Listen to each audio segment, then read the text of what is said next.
Et c'est Radio Web cramé dans un monde de fous.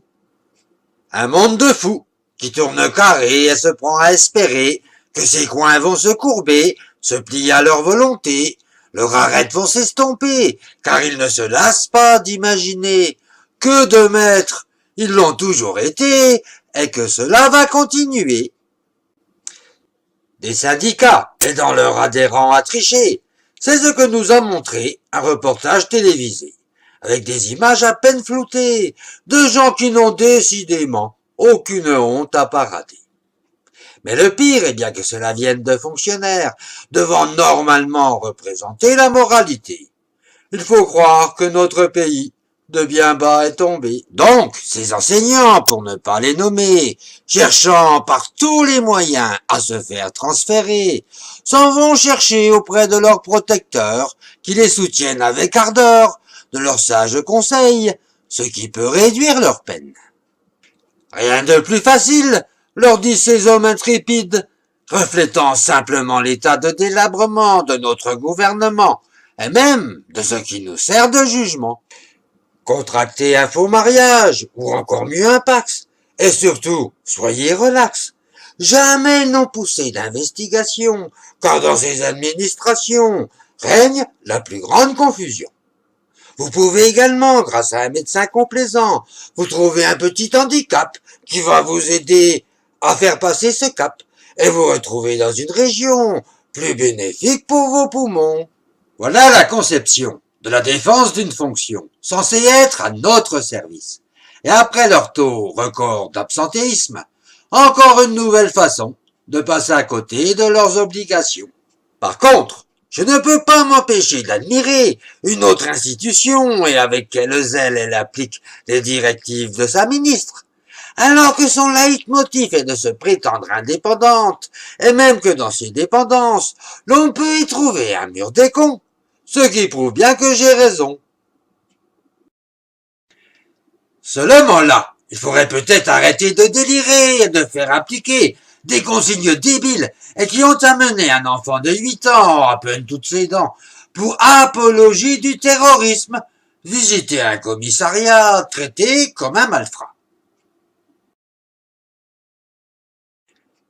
Le même, pris entre 16 et 18 ans, la même justice, considère que c'est un enfant, qu'il vienne de brûler une voiture ou attaquer une petite vieille. La justice, elle sommeille, et même dort sur ses deux oreilles. Ces deux poids et deux mesures proviennent fidèlement d'une ministre complètement dépassée par les événements, et qu'il serait grand temps, si l'on veut enfin s'occuper activement de ceux qui prennent la France pour une grande boucherie, pour nos socialistes d'arrêter leur idéologie, de voir enfin le monde en face, de se rappeler que nous venons d'une grande lignée, que nos ancêtres, ce n'est pas parce qu'on les supprime de nos livres scolaires que l'on va faire semblant de les oublier pour leur plaire. Et de Clovis au roi Soleil, en passant par Charles Martel, jusqu'au dernier à préserver notre fierté, Charles de Gaulle, pour ne pas le nommer, sont les seuls vrais et légitimes pour représenter ce peuple de France, et que c'est bien à ceux qui viennent de s'adapter à une contrée qui n'a pas du tout envie de se voir ainsi méprisée. Mais aussi que penser d'un État se vantant de représenter la liberté, de vouloir imposer une minute de silence à tout un peuple en même temps, puis d'avoir sanctionné certains de ses fonctionnaires pas assez zélés ou pas assez obéissants, et même d'aller jusque chez les enfants, traquer ceux qui osent se rebeller contre une cause dont ils ne comprennent même pas le sens. N'est-ce pas digne d'un pays communiste? Sommes-nous frères avec la Corée du Nord? Ainsi la seule liberté d'expression est celle de se taire, puis d'en faire toute une affaire, et que pendant une semaine les journalistes déblatèrent sur cette offense, non pas faite à Charlie, mais à un président qui s'est anobli. Et moi qui à cet instant précis tenais un grand discours à mon animal favori, vais-je être puni aussi? Mon Dieu que je tremble!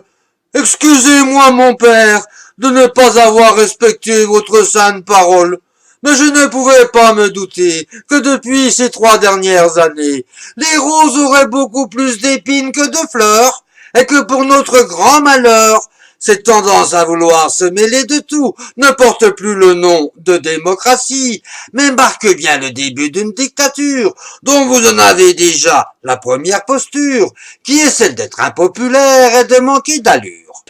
Je vais terminer sur une note d'humour acidulé, mais qui prouve aussi que l'on vit bien dans un monde de cinglés.